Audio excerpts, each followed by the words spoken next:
lo han visto, pero en esta ocasión sí se están pasando la raya con unos chavos, se pasan y hay que señalarlo. Y Luis Felipe lo señala, lo señalamos, Evaristo lo señalamos todos, y qué bueno que todavía en esta época haya esa oportunidad de poder señalar, porque yo no estoy de acuerdo con todas las cosas que hacen, incluso ahorita cuando tú dices, aquí en el propio libro dices él o ella, yo pienso que ya no hay ella, ya a estas alturas está definido en Los Pinos quién va a ser el candidato del PAN, candidato, no candidato. Entonces, mientras los políticos sigan haciendo eso, pues no tenemos nosotros más que agarrar el arma y seguir con el arma encima, porque si no, este país se lo van a acabar. Los panistas se lo quieren acabar, lo están acabando.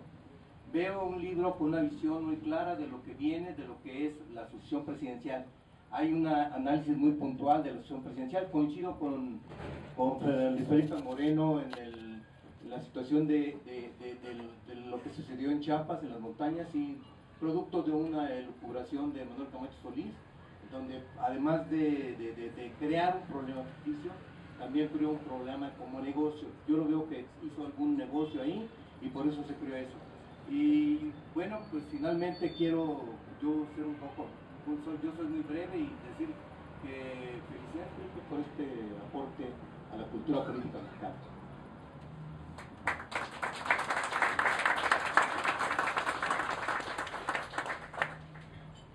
Siempre me han criticado en los escritos que he publicado el uso de las comillas. A mí me gusta mucho usar comillas en muchos de mis párrafos. Y curiosamente, para el ella, no veo que se hayan dado cuenta que el ella está entre comillas. Entonces, ¿es ella? ¿Realmente es ella? Debería ser ella, pero parece ser que no va a ser ella. Entonces es un juego perverso para no equivocarse cuando se escribe en un medio, que siempre hay que dejar una rendija para ver por dónde se puede escapar o si la riega, ¿sí? Entonces el uso de las comillas te indica que puede ser que no sea ella, o que él tampoco sea él, o que él sea ella. Entonces es un juego muy perverso.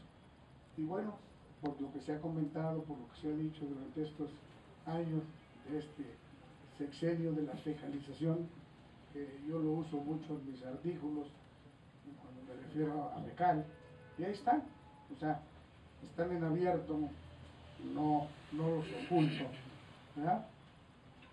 En este sexenio pues se ha hablado mucho de eso, porque el candidato pues no era el que estábamos funcionando hoy, Cordero, ¿no? O sea, el candidato o el elegido se cayó de una vez. Ese era el candidato. Y creo que a partir de ese accidente, el presidente dejó de pensar, se le acabó la imaginación, y precisamente en este juego de él o ella está el futuro de su trascendencia política. Si él decide seguir con la teoría o la tesis de ella, pues seguramente puede llegar al 1 de julio y ahí determinar el relato final. Y tal vez, si se resuelve el domingo que es ella, pues él va a jugar con esa persona como candidata, que es la que le daría longevidad política. De otro modo, pues el señor Cordero sería aceptar que ya perdió o tiene que entregar la presidencia de la República por orden de los ciudadanos. Creer que en México un presidente decide, un presidente nombra a su sucesor, pues realmente estamos nosotros creyendo en Santa Claus y los Reyes Magos. Y esto no es así. Cuando menos desde 1847, ellos han determinado quién es el próximo presidente. En la siguiente parte, porque este libro pues termina precisamente con él o ella. En la continuación hay que ver esa otra parte o esa otra frase del presidente Felipe Calderón, cuando dice no importa quién llegue, sino cómo llegue. Y ese cómo llegue hay que ver si es con acento o si es sin acento. O sea, el juego es gramática. Nada más.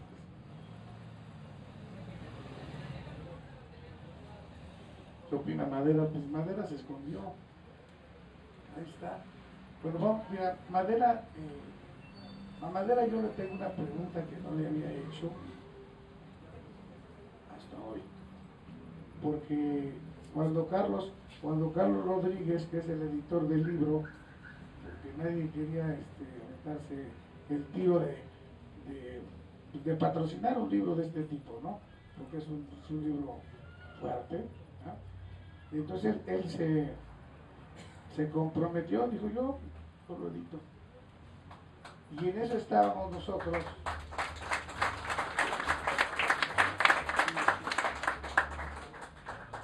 Entonces, bienvenido a al camino de los editores, ¿verdad? Porque además quiero decirte que hace rato te dije quién es 9.9. Nadie ha dicho que está mal hecho. Tienes 9.9, tú sabes quién te dijo, quién no te dio el punto, esa décima, ¿no? Pero se apareció un personaje que a mí me pareció extraño, y ahí viene en el libro, la narración, porque yo decía, un libro electrónico, tan loco, Madera. Y me mandó otro correo, sí, cabrón, un libro electrónico. Entonces no, cabrón. Entonces te dice, quiero que conozcas una amiga mía, Beatriz. ¿Quién es Beatriz? ¿No? Entonces, después de una serie de formalismos, porque fuimos muy formales al principio. Es diabólica. No, sí, ya la conociste, o sea, por eso quería que fuera aquí la presentación del libro, porque es un personaje central. Ella me decía muchas cosas, yo le decía, tu sola presencia es suficiente, no necesitas hablar. Tú viviste 21 años con el subcomandante Marcos. ¿Qué no pudiste ver en 21 años? Ahí están las fotos. Ella podría decirles cosas de Bejarano, que no vi el peligro, ¿no? De la Padierna, que 12 años después está de secretaria general del PRD, de Jesús Zambrano, que hace 12 años tampoco era el presidente del PRD, y de muchas otras cosas, sobre todo las bolsas de pan que les entregabas, ¿no? Al mismo López Obrador. O sea, así es desmitificar la izquierda. Muchos amigos míos, entre ellos Manuel Pardiñas, siempre vivió como príncipe del federal. ¿Y quién pagaba todo eso? El gobierno. Las medallas Belisario Domínguez, ahí está, surgidas de Chiapas, cuando Chiapas fue un invento. Entonces, es muy interesante leer el libro, porque se van a dar cuenta, bueno, ¿por qué va a ser senador Cuauhtémoc Cárdenas? O sea, los personajes de este libro, todos están vivos. Y si se deciden, bueno, pues nos pueden partir la madre. Tranquilamente. Pero nosotros no les tenemos miedo. Y lo he platicado con Carlos, y dice, él está consciente, y yo también. Nada más que nosotros también tenemos manos, no estamos mancos, y tenemos amigos. Pero a mí lo que se me hizo curioso o interesante aparece Juan Madera estando en el Senado cuando la nota estaba con Beatriz, no estaba con Mario no iba a ser. Entonces yo le quiero hacer una pregunta: ¿a qué libro se refería? ¿O qué libro le interesaba? ¿O por qué se aparece en esta parte de la historia? ¿Qué coincidimos cuando estamos nosotros escribiendo o redactando la situación política de los principales problemas de México? Entonces, se decía mucho que había sido inventado lo del STL, pero en este libro vienen documentos que avalan de puño y letra de Rosillo, a quien conocí. En esos años, hace 18 años, cuando él me dijo, hermanito, tomándome de las manos, si alguna vez alguien te pide hacer el trabajo sucio y puedes evitarlo, evítalo, se siente la chingada. Yo no puedo, porque tengo compromiso. 18 años después, ahí están las pruebas de ese misterio, porque es un misterio y sigue siendo un misterio, donde se atraviesa la muerte de Colosio, la muerte de Vespasión, sobre ese trabajo sucio que ando investigando, porque todavía no lo encuentro. ¿A qué se refería? Me toca hacer el trabajo sucio. ¿Por qué? Porque Rosillo es un personaje que no ha sido valorado, no ha sido investigado. Es un misterio. Y en eso, hasta la misma Beatriz tiene dudas. ¿Con quién vivió? ¿Para quién trabajaba? O sea, ese personaje sabía más de lo que nosotros, reunidos, podemos saber. Pero, pues sí, responde la pregunta, Madera.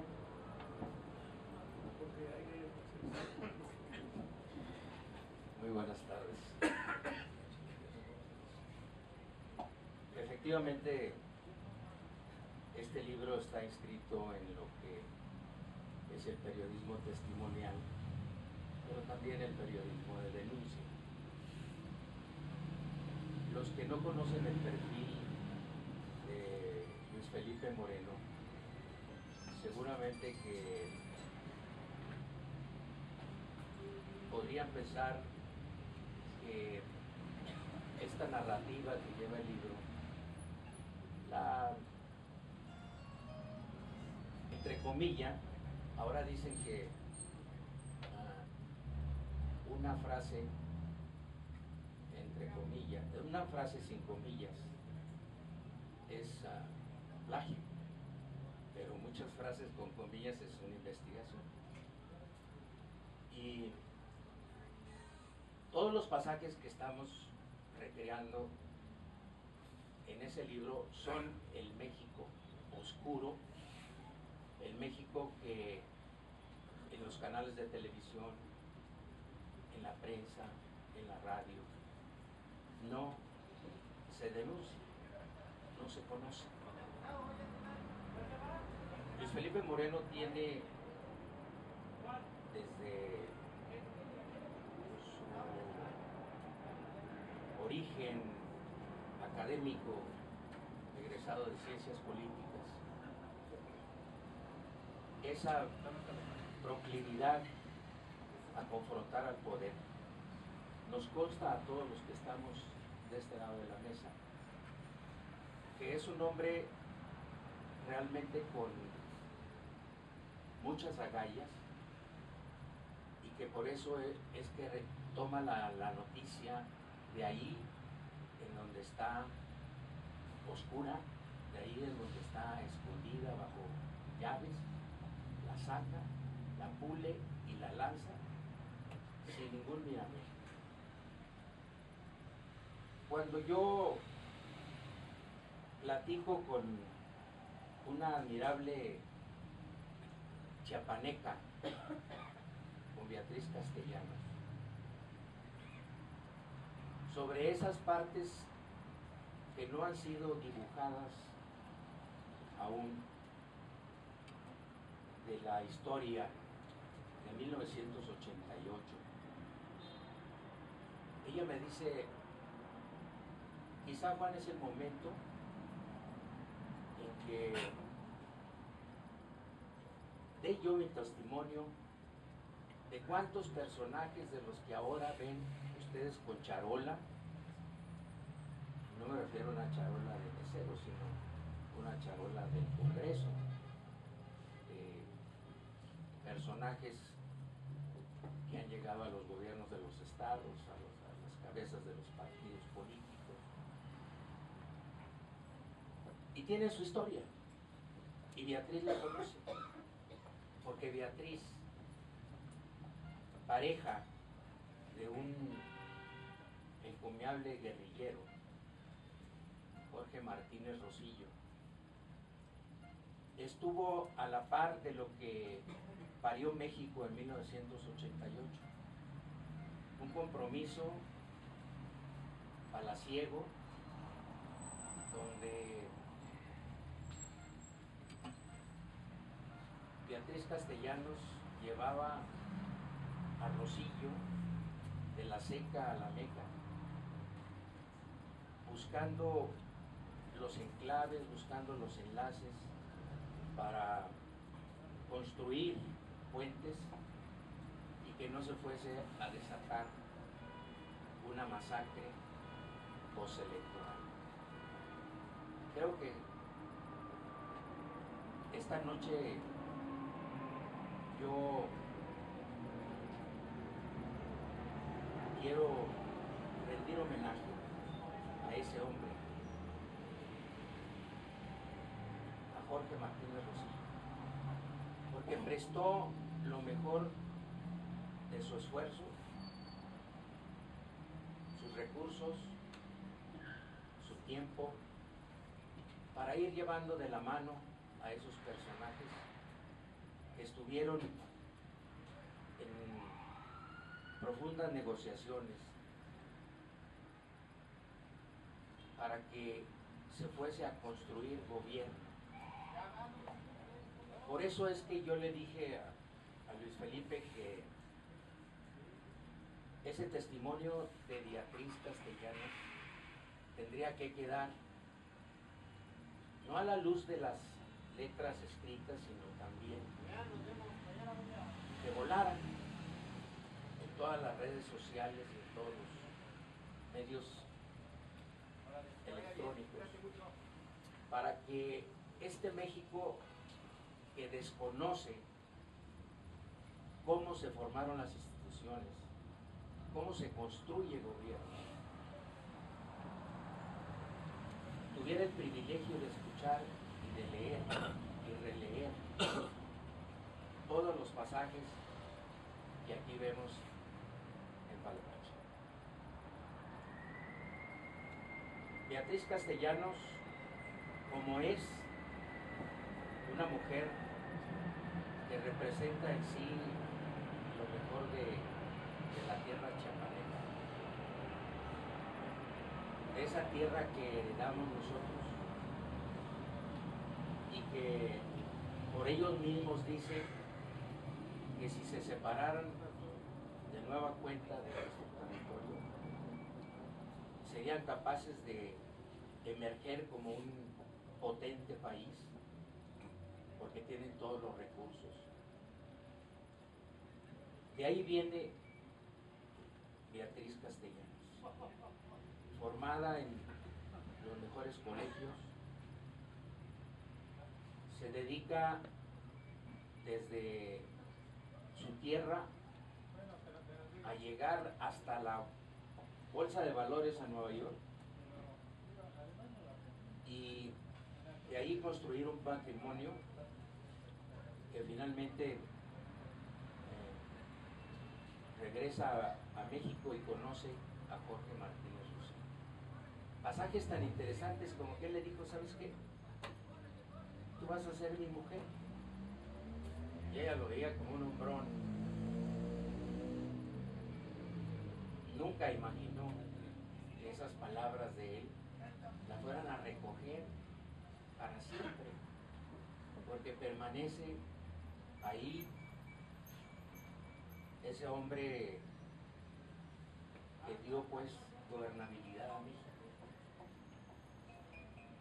1988 es un parteaguas y lo sabe muy bien, seguramente nos lo dirá Yuri Sobolov, porque lo que vimos nosotros del gobierno salinista eran compromisos de la plataforma electoral de Acción Nacional que él suscribió para poder ser legitimado por los panistas. Pero ¿qué sucedió al lado de Cárdenas? Hay mucho que hablar de Cuauhtémoc Cárdenas. Hay mucho que decir de esos encuentros con Manuel Aguilera, de esos encuentros con Manuel Camacho, de esos encuentros con Salinas. Y eso lo sabe y muy bien Beatriz Castellanos porque fue testigo de esas negociaciones. Yo felicito a Luis Felipe Moreno, mi compañero de academia, y le digo que pues a nosotros en Ciencias Políticas sí nos dieron un buen repaso por las lecturas, nos enseñaron la verdadera política desde Aristóteles. Y concluyo diciendo una anécdota de Fernando Benítez, cuando era director del Nacional, que se decía que era el periódico oficial, en donde se construía lo que era la política de México. Despide a un reportero de Presidencia, que le pierde la confianza, y recibe una llamada del regente de hierro Ernesto Uruchurtu, y le dice: oiga, señor licenciado, le habla a su amigo Ernesto Uruchurtu, le ruego que reponga usted al periodista que despidió. Y le contesta Fernando Benítez: las fuentes del periodismo son responsabilidad del director del medio. Y en este caso, yo asumí ese papel porque le perdí su confianza y no lo voy a hacer. Y le contesta Uruchurtu: entonces, le ordeno que reponga usted a ese periodista. Y la respuesta es muy del estilo de Luis Felipe Moreno, y con esto concluyo. Señor licenciado, entonces chingue usted a su madre.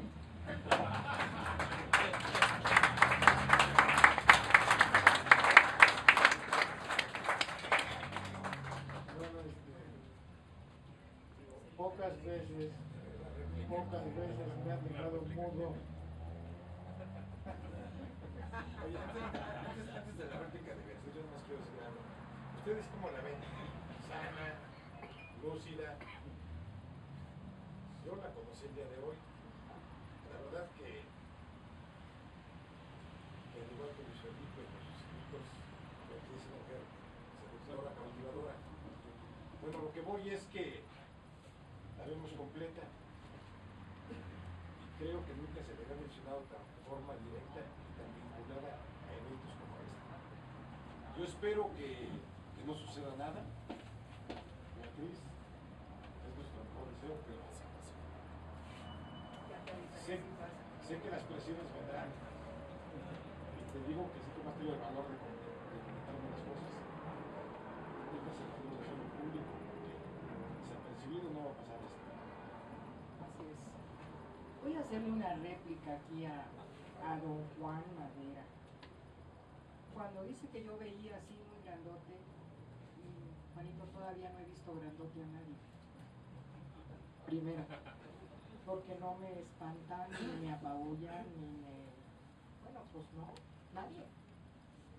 Creo que todo mundo, lo único que nos diferencia es que tenemos de conocimiento a los seres humanos. El resto todo es lo mismo. Y alguna pequeña diferencia entre las piernas. Lo demás es igual. No, el Señor, y voy a hacer esto muy breve, el Señor me conoció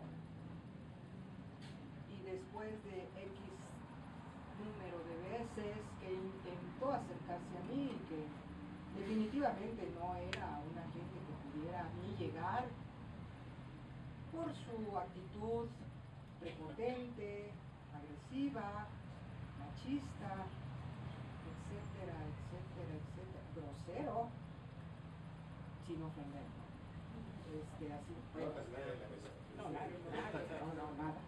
En todo esto, pues yo no estaba acostumbrada a eso, era una burguesa y punto, ¿no? Entonces me encuentro con una persona que viene de la campesina y si voy mal, corrígeme Juan, borracho, que le gustaba mucho el vino, de todo tipo. Pues no, ni me asustaba en el aspecto de que, ¿qué tienes que hacer a mi lado, no? Siempre olía alcohol. Entonces lo único que puedo decir es que un día se envalentonó, me invitó a desayunar.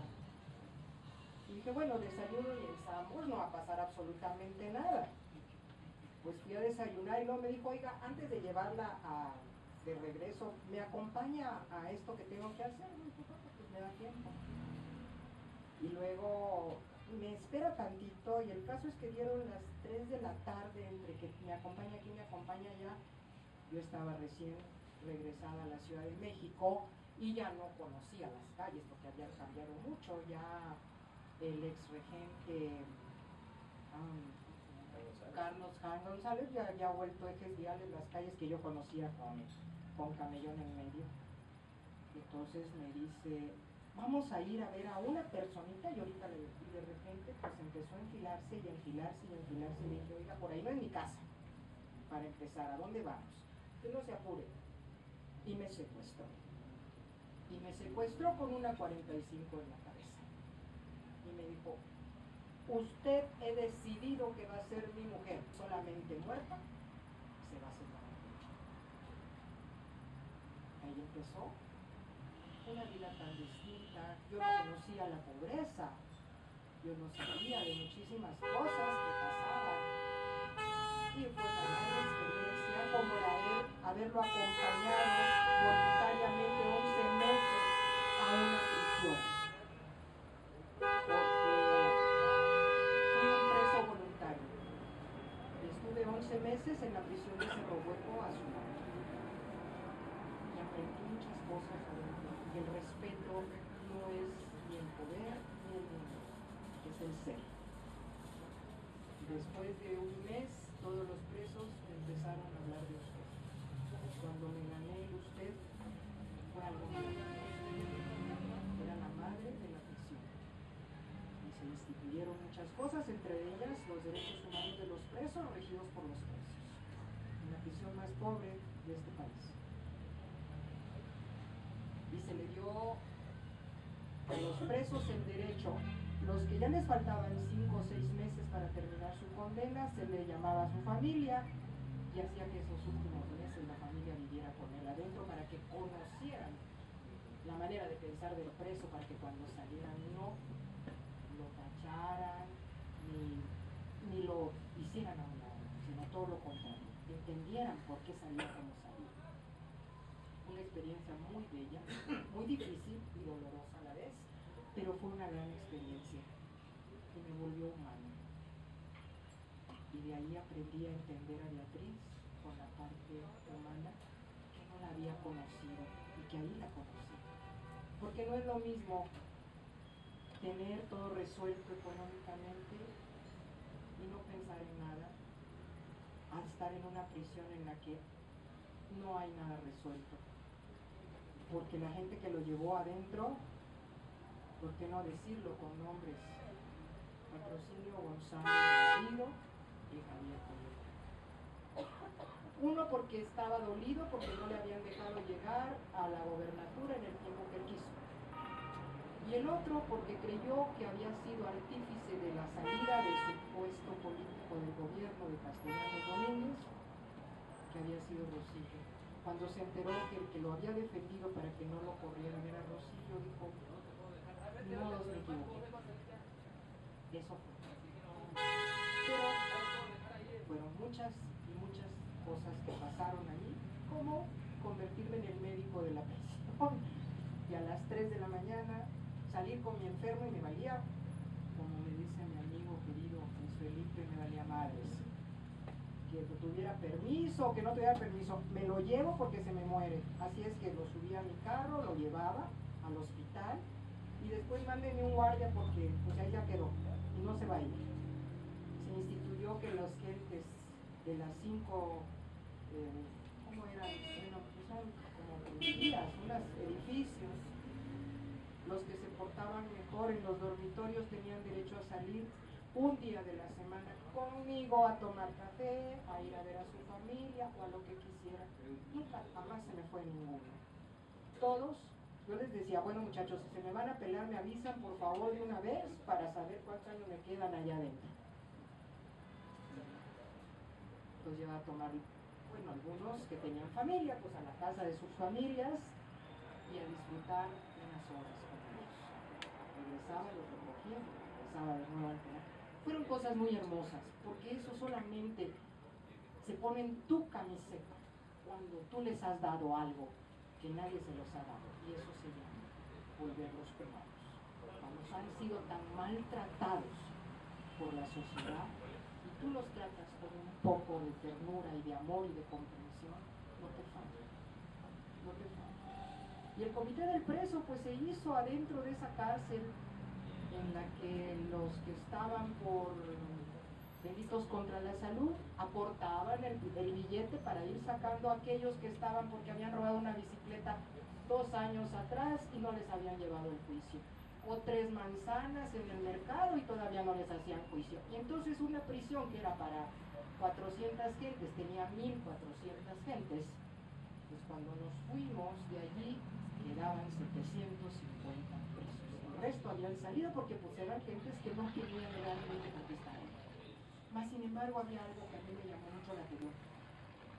En los comentarios y en las pláticas, en las noches, etcétera, que nos reuníamos, pues toda la población ahí a platicar y a oír algunos comentarios, salió que fulano de tal le hizo a fulanito esto y el otro y que a Rosillo lo maltrató fulano, y entonces salió uno que era ratero y ya se fue y como a los 15 días regresó. Pero ¿cómo es posible? Nos costaste tanto dinero para... No dices que fui a la casa del señor ese que le hizo tal y tal y tal cosa, licenciado, y fui y le robé esto y le robé esto otro y le rompí todo lo posible que le podía romper y le dejé mi nombre para que me encontrara porque tenía que venirse a decir. Hay gente así que no puede vivir fuera de la prisión porque la prisión es una. Y también hay que entenderlos, porque no es tan sencillo salir después de haber estado en prisión desde los 10, 11 años, haber pasado pues más de la mitad de su vida adentro. Su vida está adentro, no está afuera. De afuera no saben vivir. Pero bueno, pues eso le quería comentar a mi querido Juan. No me asustó. Creo que después el que se asustó fue él y ya no supo cómo echar marcha atrás. Pero bueno. Y con respecto a las cuestiones del 88, yo hago un gran reconocimiento al ingeniero Cárdenas porque la decisión que tomó, aunque aparentemente para el país no fue la mejor, porque todos teníamos la gran esperanza en él, que hubiera sido una cosa muy diferente, pero no había gente con la que pudiera gobernar, no tenía la plataforma para eso. Hubiera corrido mucha sangre, porque en los mítines todo el mundo gritaba las armas, y eran conglomerados de más de 200,000 gentes que se centraban, y como él mismo lo pensó, y tomó la solución pues de desistir de su victoria. Más sangre a este país no se puede, y qué bueno que lo hizo. Pero el momento de la izquierda pasó, porque la izquierda se corrompió. Porque aquellos que yo los vi en un Volkswagen amarrados con mecate las puertas, que le pusieron el dedo enfrente al PRI y dijeron que 70 años de enriquecimiento, en 12 años, ¿dónde carajos están ahora multimillonarios? Esa es la izquierda que tenemos ahora, eso es lo que ahora queremos que nos gobierne, ni madres. Tenemos el derecho a luchar en contra de esos arribistas que nada más querían tener su coto de poder para enriquecerse con el dinero del pueblo y hacer más miserables al pueblo, dándoles, a ti te voy a dar 3 libros para tu hijito, 4 cuadernos para no sé qué, 700 pesos para tu abuelita que está muy viejita, y el resto ¿qué? Y construir 80,000 metrobuses para que el pinche se haya enriquecido más de lo que ya está.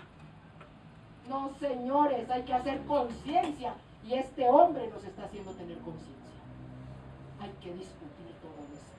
No tenemos izquierda, tenemos un montón de arribistas. Eso es todo. El PRI le costó 70 años, ¿verdad? ¿Y a estos 12? Muchas gracias.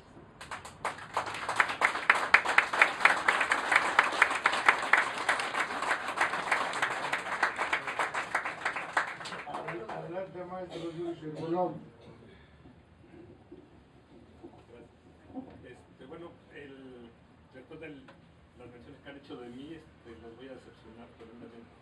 Pero antes de ser analista fui periodista y yo me quedo ahorita con una gran duda, porque quizás José Martínez te secuestró unas horas o unos días, pero ¿qué fue lo que te conquistó de él para que te quedaras a vivir? ¿La 45? Por ahí.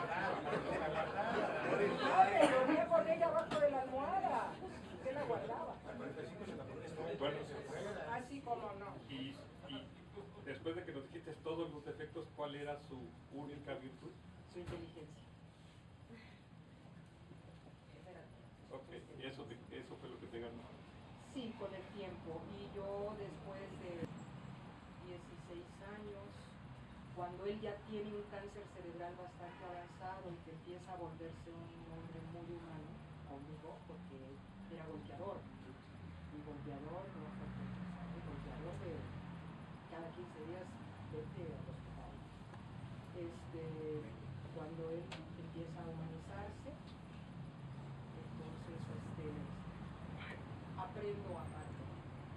Lo respeté siempre, pero lo amé los últimos 4 años o 5, me dolió cuando se fue porque había aprendido a amar.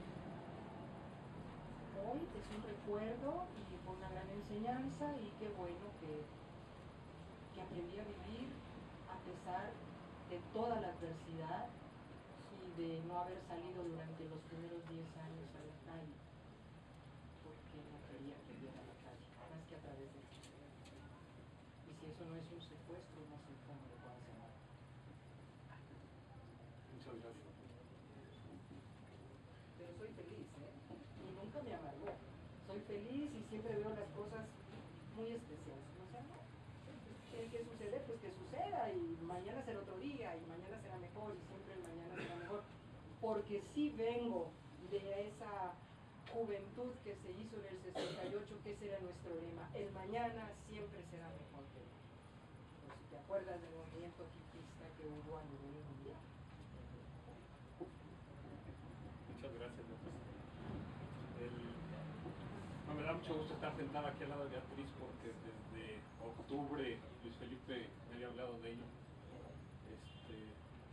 Y bueno, hay que decir que este libro suda política en cada una de sus páginas, así que al que no le guste la política, que no lo lea, pero al que no le guste la política, que lea Aristóteles, que decía que el hombre o el ser humano es un animal político, un politicón, y que cuando le dejamos la política en las manos de los políticos, la política se corrompe, porque la política debe ser un asunto de todos los ciudadanos.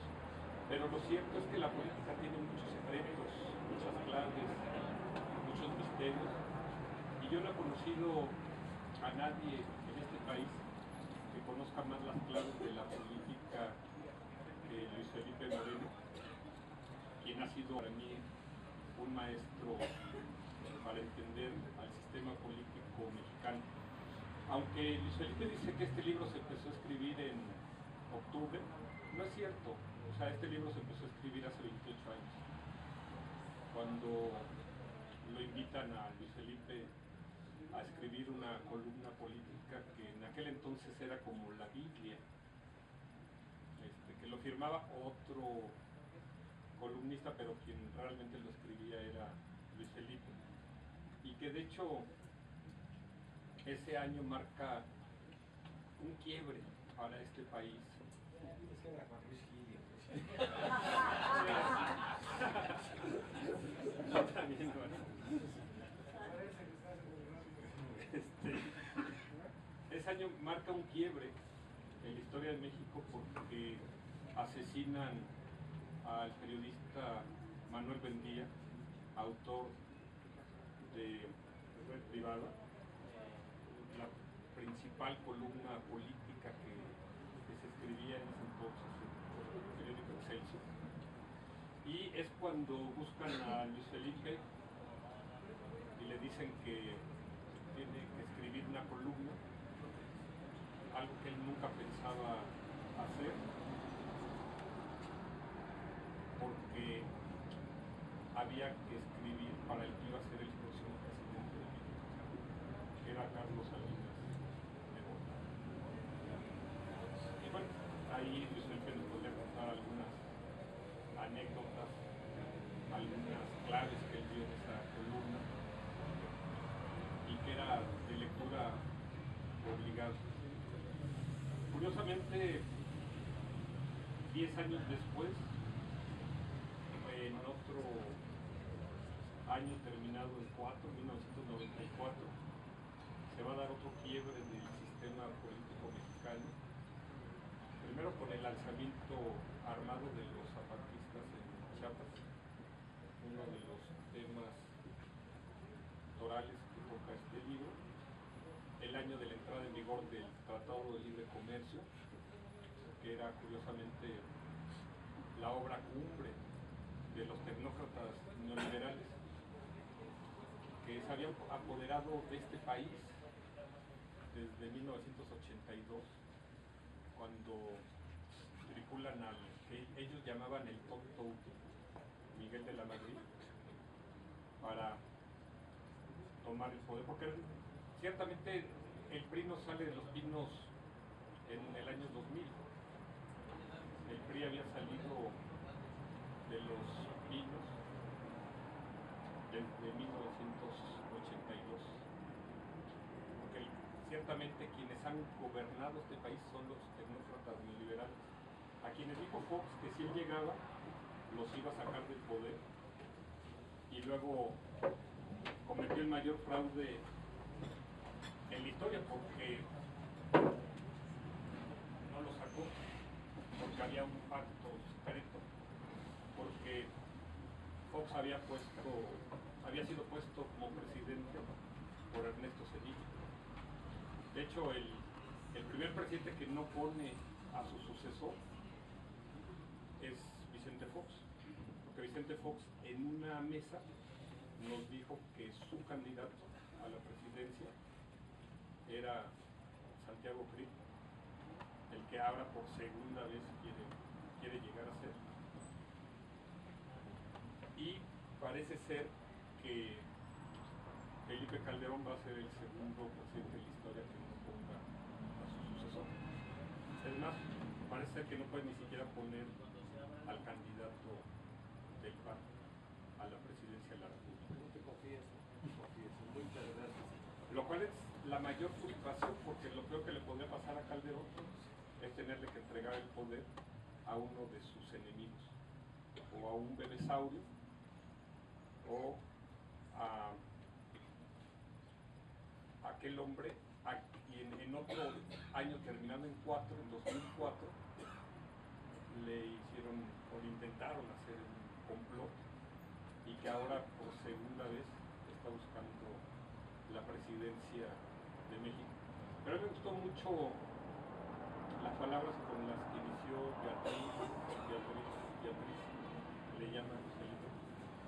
Decía que lo que tenemos es que tener un despertar de conciencia, porque hemos convertido a México en los Estados Unidos mexicanos de la desconfianza, donde ya nadie confía de nadie, menos la sociedad del gobierno y tampoco el gobierno de la sociedad tampoco confía en sus políticos, por lo mismo que nos decía Beatriz, porque son una bola de cínicos que lo único que están buscando son su interés personal, su interés de partido, su interés de grupo.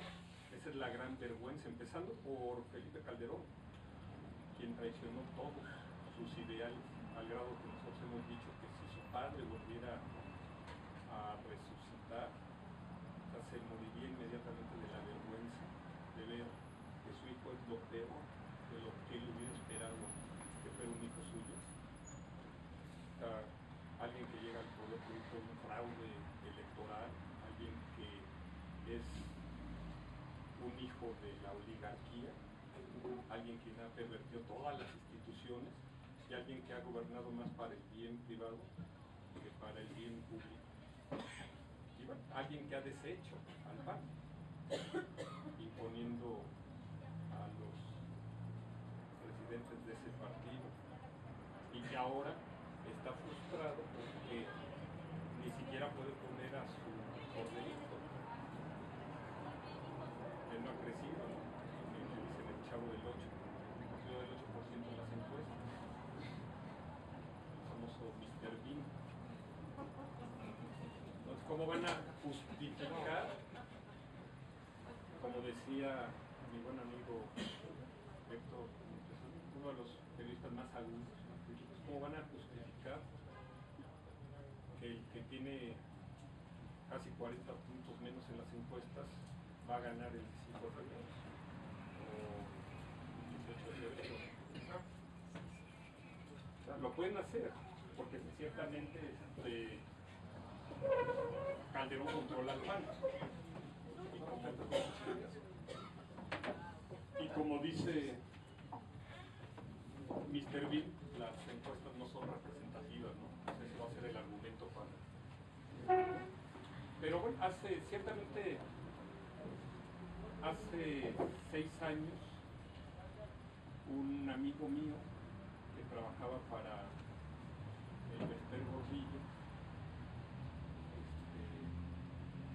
me comentó que se acercaron por CRI y le dijeron que el Bester Gordillo le ofrecía dinero y gente para la contienda interna.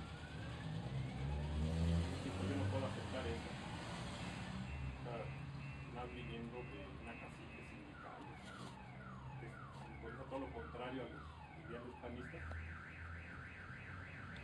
Pero la respuesta que le dijeron es que Felipe Calderón ya aceptó y ya lo estamos ayudando, pero no queremos ir solamente con él.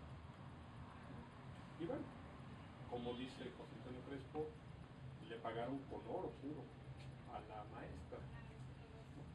Y bueno, lo cierto es que ahora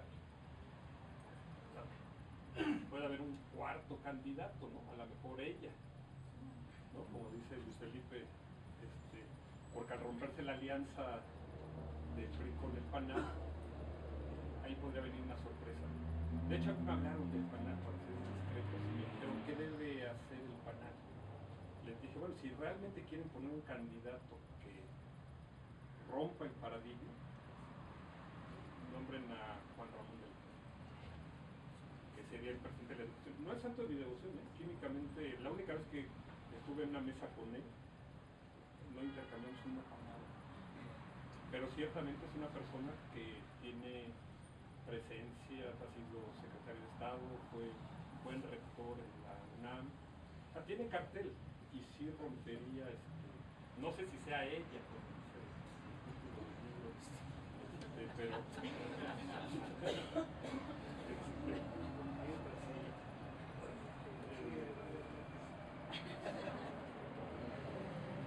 decía, mencionaba Beatriz al patrocinio de Gonzalo Garrido, y en aquel entonces se hablaba de la plutocracia, pero decía la gente, pero quítale la L.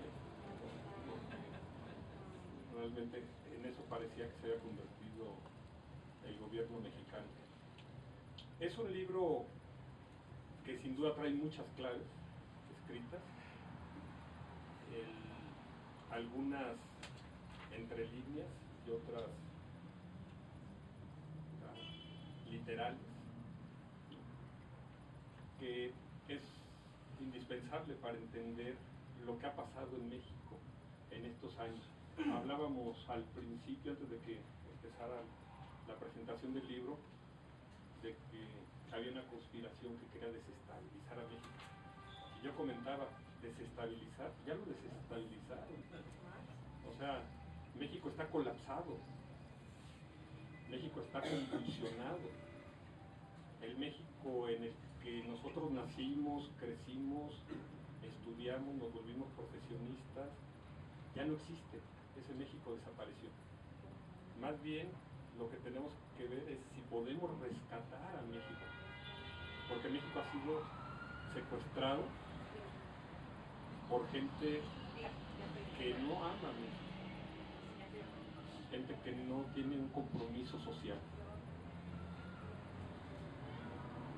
¿Por qué sacaron al PRI de Los Pinos en el 2000? La gente dice, bueno, pues se volvió un país de partidos corruptos, un partido de asesinos, pero lo cierto es que los mexicanos sacaron al PRI de Los Pinos porque el PRI se olvidó de la justicia social, se olvidó del nacionalismo revolucionario. Y ciertamente los neoliberales llevan 30 años en el poder, 30 años que han destrozado a México, han vendido todo, hasta su madre. Y ahora quieren ir por otros 6 años más. Y la cuestión es si lo vamos a permitir. En estos 30 años, la economía ha crecido apenas un 2%, cuando antes de que llegaran ellos, la economía crecía a tasas del 6% anual. No ha habido distribución de la riqueza, ha habido una concentración brutal de la riqueza, ha habido una gran inestabilidad, una gran violencia, una gran ignorancia, grandes corrupciones, grandes injusticias.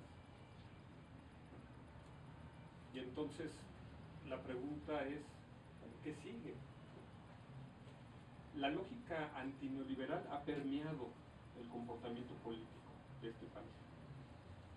Porque desde que asesinan a Buendía, desde que los neoliberales se apoderan del PRI y se encaminan hacia la presidencia y viene el rompimiento de la corriente cardenista,